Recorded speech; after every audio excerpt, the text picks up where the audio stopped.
Halo, perkenalkan nama saya Rahel Teresya Finatamba dengan NIM 10011382328 Saya dari kelas B IKM. Kali ini saya akan membuat tugas video rangkuman tentang aktor kebijakan. Nah, pertama-tama saya akan membahas apakah dan siapakah aktor kebijakan itu. Menurut Bush et al., aktor kebijakan merupakan semua pihak berkepentingan dan terlibat dalam siklus pengembangan kebijakan. Tugasnya yaitu menyusun dan melaksanakan hingga terkena dampak kebijakan, baik secara langsung ataupun tidak langsung, baik positif maupun negatif. Pelaku atau aktor kebijakan itu ada dua, yaitu resmi dan tidak resmi. Pelaku resmi itu ada agen pemerintah seperti birokrasi, serta presiden, pemimpin atau pejabat seperti badan eksekutif, legislatif, dan yudikatif.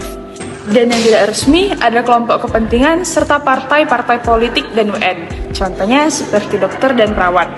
Nah, tentunya mereka semua ini mempunyai tugas dan wewenang sesuai porsinya masing-masing.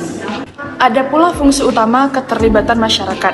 Yang pertama, yaitu terbentuk kebijakan publik yang lebih baik, adanya informasi, serta partisipasi aktif dari konsultasi. Yang kedua, terjadi kepercayaan yang lebih besar terhadap pemerintah. Dan yang terakhir, adanya demokrasi yang kuat. Selanjutnya, saya akan membahas keuntungan menggunakan pendekatan berbasis pemangku kepentingan. Nah, yang pertama itu dapat menggunakan opini dari pemangku kepentingan yang paling berkuasa dalam membentuk suatu kebijakan tahap awal. Yang kedua, mendapatkan dukungan dari pemangku kepentingan yang berkuasa. Yang ketiga, dari komunikasi dengan pemangku kepentingan lebih awal dan lebih sering dapat menjadi paham. Dan yang terakhir, antisipasi dini terhadap reaksi yang terjadi pada masyarakat pada saat implementasi kebijakan tersebut. Sekarang, saya akan membahas lembaga legislatif, eksekutif, dan yudikatif. Lembaga legislatif ditunjuk secara formal yang mempunyai fungsi memutuskan keputusan-keputusan politik secara bebas. Legislatif berhubungan dengan tugas politik sentral dalam pembuatan peraturan dan pembentukan kebijakan dalam suatu sistem politik. Selanjutnya, pada eksekutif. Presiden sebagai kepala eksekutif yang mempunyai peran yang sangat penting dalam pembuatan kebijakan publik. Keterlibatan presiden dalam pembuatan kebijakan dapat dilihat dalam komisi-komisi presidensial atau dalam rapat-rapat kabinet.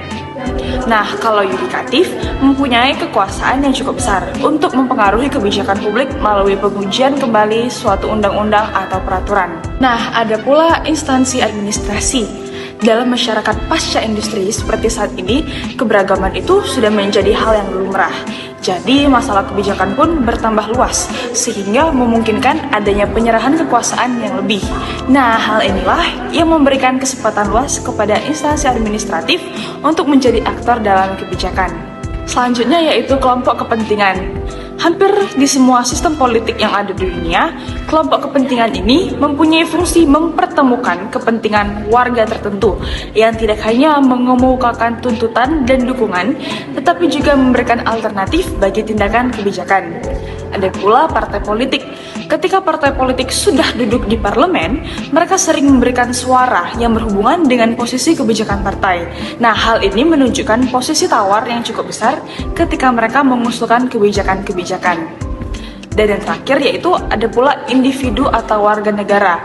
Dalam tata normatif demokratik, warga negara mempunyai kewajiban untuk didengarkan dan pejabat mempunyai kewajiban untuk mendengarkannya.